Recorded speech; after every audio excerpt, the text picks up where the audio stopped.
is the light.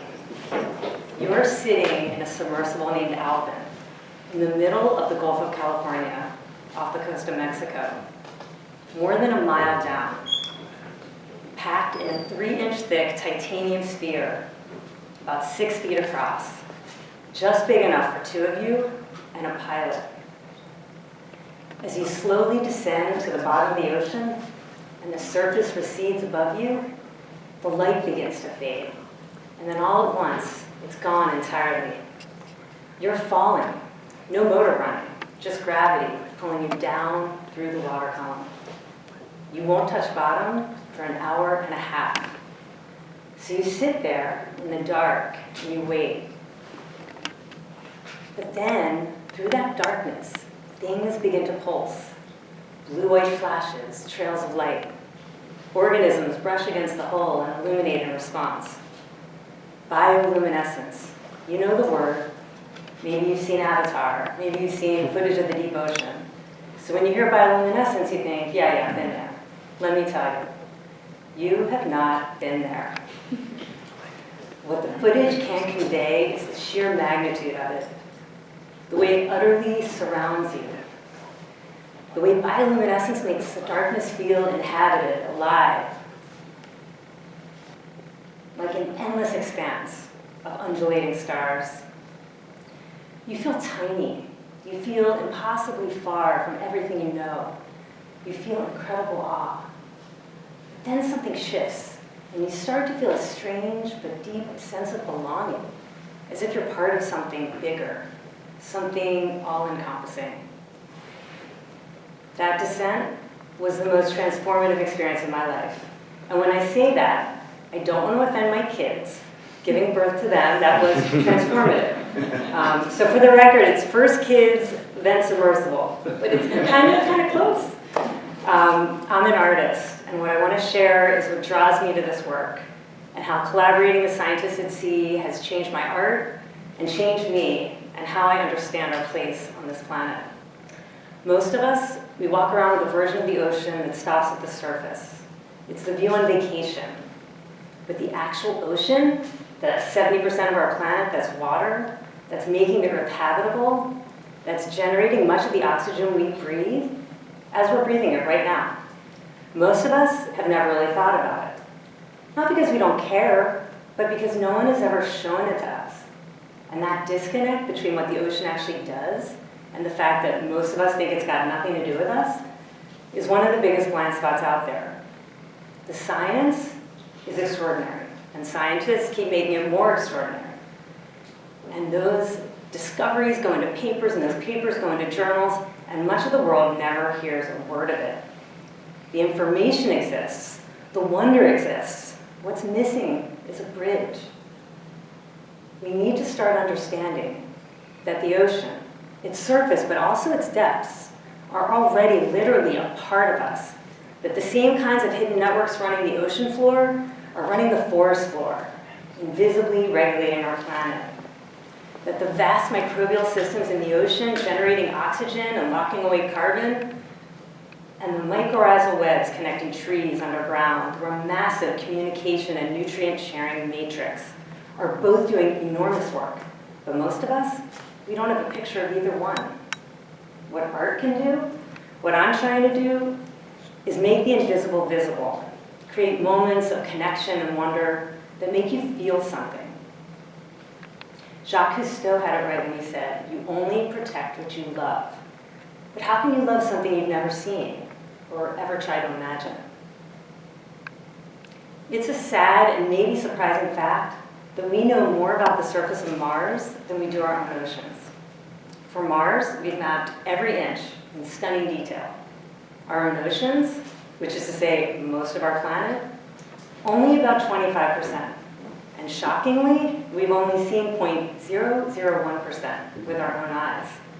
The rest, still dark, still unknown, still doing whatever it's doing without us having a clear idea of what that is exactly, or what it has been for billions of years. I've been lucky to see a tiny fragment of it, thanks to oceanographers Eric Cordes and Mandy Joy. And what it's doing, it turns out, is keeping us alive.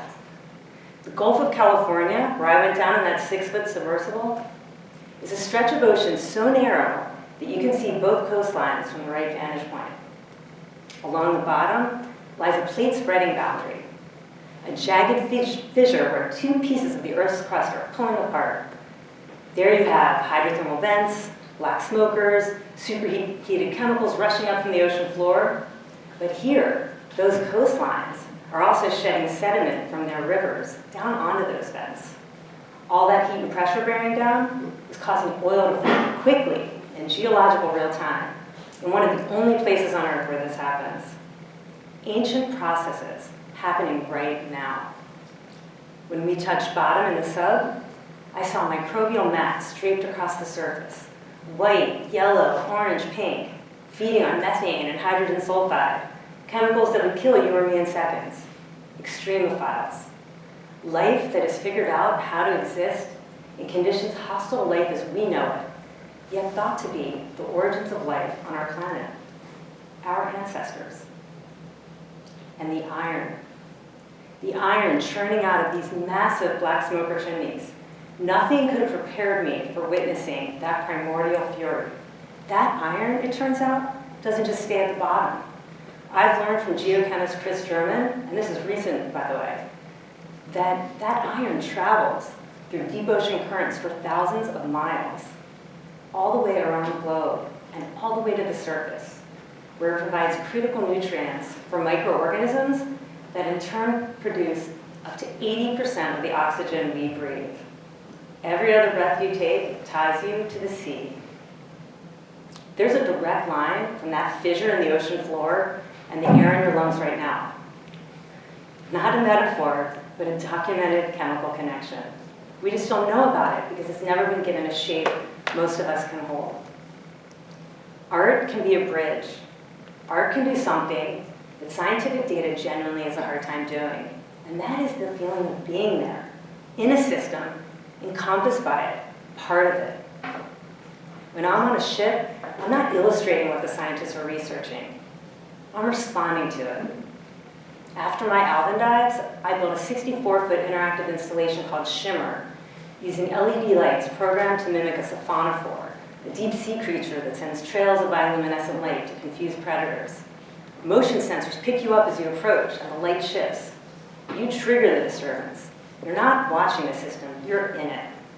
This is what art can do. Just a few weeks ago, I found myself in Greenland, in a survival suit, out on the sea ice, literally walking on the ocean, which is a sentence I genuinely did not see coming. I was there thanks to microbiologist Jody Deming, with a small art science team to explore the hidden networks of brine channels running inside the ice, fractal, fluid, and teeming with microbial life that inhabit these shifting passageways, testing the limits of life using mechanisms that resemble memory. These invisible networks provide nutrients for algae in a complex symbiotic relationship. The algae, in turn, feed the greater marine food web. When the sea ice melts, this life flows out, some of it being carried away through deep ocean currents for thousands of miles, eventually getting buried in the seafloor, laying dormant for millions of years before erupting back to life through a hydrothermal vent. Everything, from top to bottom, is connected. Together, we cored the sea ice, we traced the networks, we listened with hydrophones, I even painted using the brine as a medium. I tell you this because it illustrates the kind of collaboration this actually is. Not an artist tagging along while scientists do the real work, but people who see the world differently, actually working together and asking questions neither would have thought to ask alone. It's this kind of interdisciplinary exchange where new thinking comes from, and how we can approach global challenges like climate change we face today. Here's what I want to leave you with. I invite you to get out of your silo. Talk to people who see the world differently from you. We are all connected. Stepping out of my studio and into the ocean with scientists has taught me more than I could have ever imagined. And I'm a better artist and a more awake human because of it. Second, spend some time in nature. Take a walk, sit somewhere, really look. Close your eyes and listen. See where that takes you and how you might see the world in your place in a different way. Cousteau said, you only protect what you love. So my invitation to you is to find your way into nature or the art that will open your eyes to it. Be reminded that you are a part of it.